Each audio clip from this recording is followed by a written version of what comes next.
കഴിഞ്ഞ കാലങ്ങളിൽ നമ്മെയും നമ്മുടെ പിതാക്കന്മാരെയും നടത്തിയ ദൈവം ഇന്ന് തൻ്റെ സാന്നിധ്യത്താൽ നമ്മെ വഴികാട്ടി നമ്മെ മുൻപോട്ട് നയിക്കുന്നതോർത്ത് നമുക്ക് ദൈവത്തിന് സ്തോത്രം ചെയ്യാം.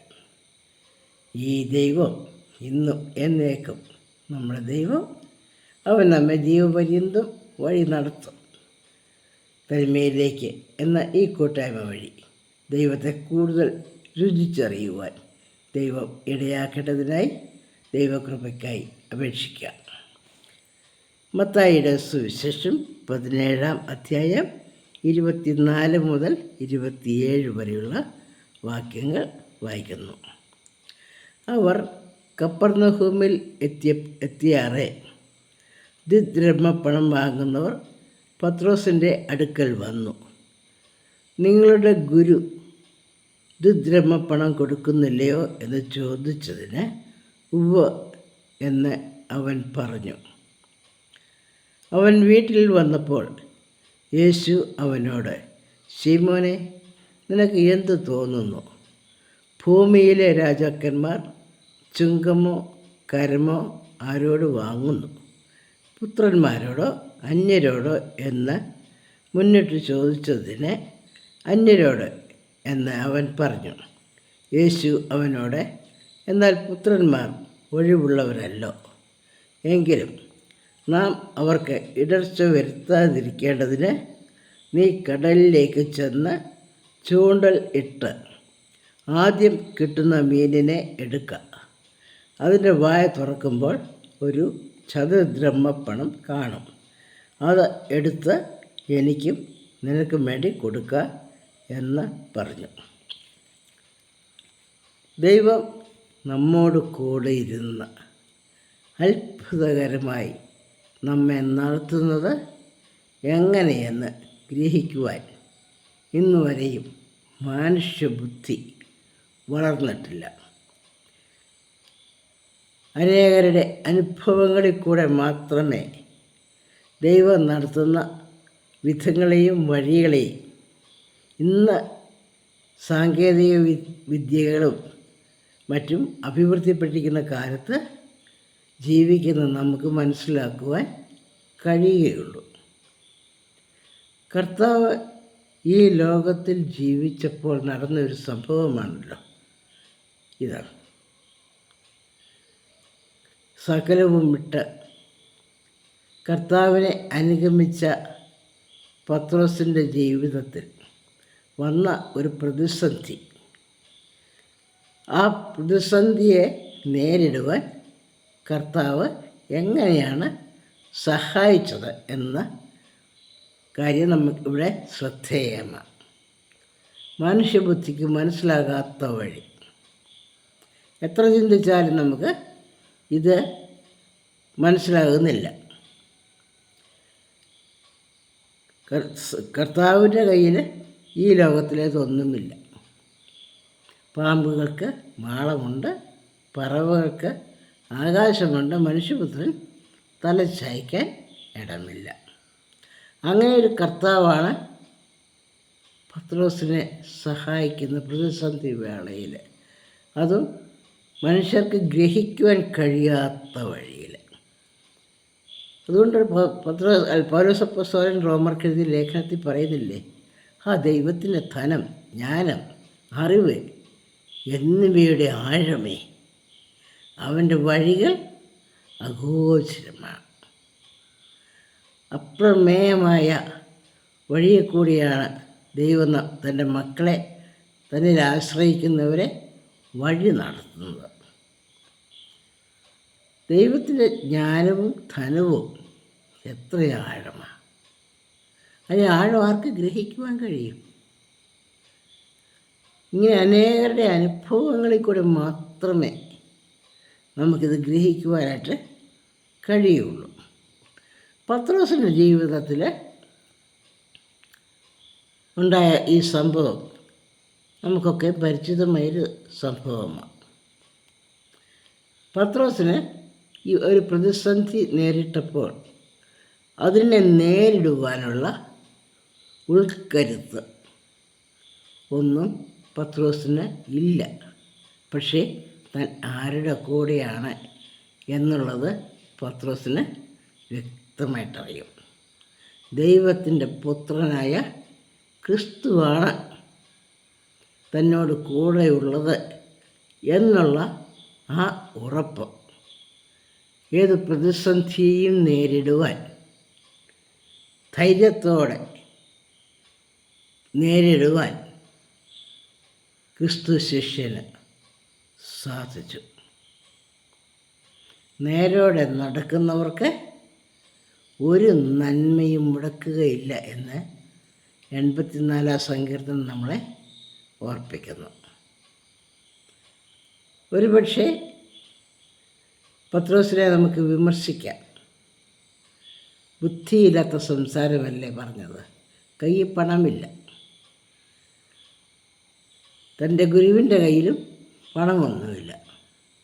എന്നാലും പത്രോസ് കയറി പറയുകയാണ്, കരം പിരിക്കുന്നവരോട് പറയുകയാണ്, തങ്ങളുടെ ഗുരു ദുദ്രഹ്മപ്പണം കൊടുക്കുന്നുണ്ട്. എവിടെ നിന്ന് കൊടുക്കും, എങ്ങനെ കൊടുക്കും? ഒരു എത്തും പിടിയുമില്ലാത്ത കാര്യം. നിസ്സാര തുകയാണ് 2 ദ്രഹ്മ പണം കൊടുക്കുന്നത്. അതിന് പോലും വകയില്ലാത്തൊരു കർത്താവിൻ്റെ കൂടെയാണ് പത്രോസ് ഇറങ്ങിത്തിരിച്ചത്. താൻ ചെയ്ത തൊഴിൽ നിത്യവും നല്ല വരുമാനമുള്ള ഒരു തൊഴിൽ വിട്ടിട്ട് ഒന്നുമില്ലാത്തവൻ്റെ കൂടെ ഇറങ്ങിത്തിരിച്ച പത്രോസ് ഒരു മേഖലയിലും തോൽക്കാതെ തനിക്ക് നേരിടുന്ന പ്രതിസന്ധികളെ ദൈവത്തിലുള്ള ആശ്രയത്തോടും വിശ്വാസത്തോടും നേരിടുന്നതാണ് നാം ഇവിടെ കാണുന്നത്. ഒന്നാമതായിട്ട് നമുക്ക് ഓർക്കുവാനുള്ളത്, പത്രോസ് കർത്താവിനെ അറിഞ്ഞു, വ്യക്തമായിട്ട് അറിഞ്ഞു. എങ്ങനെയാണ് അറിയുന്നത്? നീ ദൈവത്തിൻ്റെ പുത്രനായ ക്രിസ്തുവാകുന്നു, ജീവനുള്ള ദൈവത്തിൻ്റെ പുത്രനായ ക്രിസ്തു ആകുന്നുവെന്ന് 16-ാം അധ്യായത്തിൽ 16-ാം വാക്യത്തിൽ പത്രോസ് പറയുന്നുണ്ട്. ജീവനുള്ള ദൈവത്തിൻ്റെ പുത്രനായ ക്രിസ്തുവാണ്. ക്രിസ്തു എന്നാൽ ലോകത്തെ രക്ഷിക്കുവാനുള്ളവൻ, ജീവനുള്ള ദൈവത്തിൻ്റെ പുത്രനാണ്. യേശു ക്രിസ്തുവിനെ മനസ്സിലാക്കിയിരിക്കുന്നത്, അനുഭവിച്ചറിഞ്ഞിരിക്കുന്നത് അങ്ങനെയാണ്. അതുകൊണ്ട് പത്രോസിൻ്റെ ജീവിതത്തിൽ ഏത് പ്രതിസന്ധിയുടെ മുൻപിലും മുട്ടുമടക്കേണ്ടി വരുന്നില്ല. പണമാണോ തനിക്ക് ആവശ്യം? അതും ഇല്ലാത്തിടത്ത് ഉണ്ടാക്കുവാൻ കഴിവുള്ള ഒരു ദൈവമാണ് കൂടെയുള്ളത്, പുത്രനായ ദൈവം. ജീവനുള്ള ദൈവത്തിൻ്റെ പുത്രനായ ക്രിസ്തു ദൈവമാണ് കൂടെയുള്ളത് എന്നുള്ളത് പത്രോസിനെ ധൈര്യപ്പെടുത്തി. അപ്പോൾ തൻ്റെ കയ്യിലുള്ള ഇല്ലായ്മ തനിക്കൊരു പ്രശ്നമേ അല്ല. ആവശ്യ സമയത്ത് തന്നെ സഹായിക്കുവാൻ കർത്താവ് കൂടെ ഉണ്ടല്ലോ. അതാണ് ധൈര്യം. കരം പിരിക്കുന്നവരോട് പറഞ്ഞു, നിങ്ങളുടെ ഗുരു കരം കൊടുക്കുമോ എന്ന് ചോദിച്ചപ്പോൾ കൊടുക്കുന്നുണ്ട് എന്നുള്ളത് പറയുകയാണ്. എവിടെ നിന്ന് കൊടുക്കും, എങ്ങനെ കൊടുക്കും? കൊടുക്കേണ്ടതാണ്. നമ്മുടെയൊക്കെയും പ്രായോഗിക ജീവിതത്തിൽ ഇങ്ങനെയൊരു പ്രതിസന്ധിയിൽ പലപ്പോഴും നാം അകപ്പെടാറുണ്ട്. നാം ചെയ്യേണ്ട കാര്യമാണ്. പക്ഷേ അതിനുള്ള വിഭവശേഷി എവിടെ നിന്ന് കണ്ടെത്തും? ആവശ്യങ്ങളുടെ മുഖത്ത് ആ ആവശ്യ നിവൃത്തിക്കുള്ള വിഭവശേഷി കണ്ടെത്തുവാൻ നിവൃത്തിയില്ലാതെ ആകുല ചിന്തയാൽ വലയുന്നവരാണ് മനുഷ്യരെല്ലാവരും. എന്നാൽ പത്രോസിൻ്റെ ജീവിതത്തിൽ അങ്ങനൊരു ആകുല ചിന്തയുള്ളതായിട്ട് നമ്മൾ കാണുന്നില്ല. കാരണം താൻ തൻ്റെ കൂടെയുള്ള കർത്താവിനെ പൂർണ്ണമായിട്ട് വിശ്വസിച്ചു.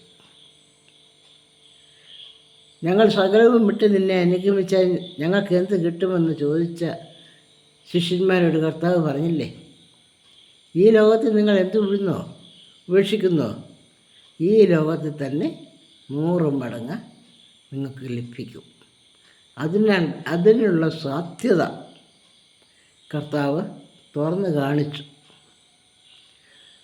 നിങ്ങൾ ഈ ലോകത്തിൽ മുറുകെ പിടിക്കുന്ന കാര്യങ്ങൾ ഉപേക്ഷിക്കുവാൻ ഒരിക്കലും മടി കാണിക്കണ്ട. നിങ്ങൾ ഉപേക്ഷിക്കുവാൻ നിങ്ങളോട് ദൈവം ആവശ്യപ്പെടുന്നോ? നിങ്ങളുടെ ശുശ്രൂഷ അനുഗ്രഹമാക്കുവാൻ എന്തെല്ലാം കാര്യം ഉപേക്ഷിക്കണോ? അവയൊക്കെ ഉപേക്ഷിക്കുവാൻ ഒട്ടും മടിക്കേണ്ട. കാരണം നിങ്ങൾ ദൈവനാമത്തിൽ, ക്രിസ്തുവിൻ്റെ നാമത്തിൽ ഉപേക്ഷിച്ചാൽ ഈ ലോകത്തിൽ തന്നെ 100 മടങ്ങായി തരുവാൻ ശക്തനായ കർത്താവാണ് കൂടെയുള്ളത്. ഞാൻ നിങ്ങളെ ഒരു നാളും അനാഥരായി വിടുകയില്ല, കൂടെയുണ്ട്. പ്രതിസന്ധികളുടെ സമയത്ത് ഞാൻ നിൻ്റെ കൂടെ ഇല്ലേ എന്നുള്ള ശബ്ദം, അന്തരാത്മാവിൻ്റെ ശബ്ദം കേൾക്കുവാൻ കർത്താവിൽ പൂർണ്ണമായി ആശ്രയിക്കുന്നവർക്ക് സാധിക്കുന്നുണ്ട്, ഇന്നും കേൾക്കുന്നുണ്ട്. ഏത് പ്രതിസന്ധിയെ നേരിടുമ്പോൾ ഞാൻ നിൻ്റെ കൂടെയില്ലേ, ഈ പ്രപഞ്ചത്തെ മുഴുവൻ സൃഷ്ടിച്ച ഞാനല്ലേ നിൻ്റെ കൂടെ, ഭയപ്പെടേണ്ട. പത്രോസ് ഈ ദ്രഹ്മപ്പണം കണ്ടെത്തുവാൻ ഭാരപ്പെടുന്നതായിട്ട് നമ്മൾ കാണുന്നില്ല. പത്രോസിൻ്റെ ബലഹീനതയെ കർത്താവ് അറിഞ്ഞു. കർത്താവ് പത്രോസിനോട് ചോദിക്കുന്നു, ഈ പണം ആരാണ് കൊടുക്കേണ്ടത്? രാജ്യത്തിൻ്റെ പുത്രന്മാരാണോ അതോ പുറത്തുള്ളവരാണോ?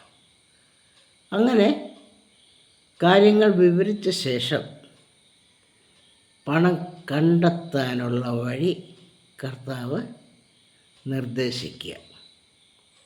ലോകം അന്ന് വരെ കണ്ടിട്ടില്ലാത്തതും അതിനുശേഷം കണ്ടിട്ടില്ലാത്തതുമായ ഒരു മാർഗമാണ് കർത്താവ് പത്രോസിന് പറഞ്ഞു കൊടുക്കുന്നത്. ഇതുവരെയും ഒരു മനുഷ്യൻ്റെയും ചിന്തയിൽ ഉദിച്ചിട്ടില്ലാത്ത ഒരു കാര്യം. അതിനുശേഷം ഒരു മനുഷ്യൻ്റെയും മനസ്സിൽ ഉദിച്ചിട്ടില്ലാത്ത ഒരു സത്യം. നീ കടലിൽ ചെന്ന് ചൂണ്ടയിടണം. ആദ്യം കിട്ടുന്ന മത്സ്യത്തിൻ്റെ വായിൽ ഒരു ചതുർദ്രഹ്മപ്പണം കാണും. അതെടുക്കാം. അതിൻ്റെ വായ തുറക്കുമ്പോൾ ഒരു ചതുർദ്രഹ്മപ്പണം കാണും. അതെടുത്ത് എനിക്കും നിനക്കും വേണ്ടി കൊടുക്കുക എന്ന് പറഞ്ഞു. 116 സങ്കീർത്തനത്തിൽ ഒരു വാക്യം നമ്മളെ ധൈര്യപ്പെടുത്തുന്ന ഒരു വാക്യമുണ്ട്. യഹോവ അല്പബുദ്ധികളെ പരിപാലിക്കുന്നു.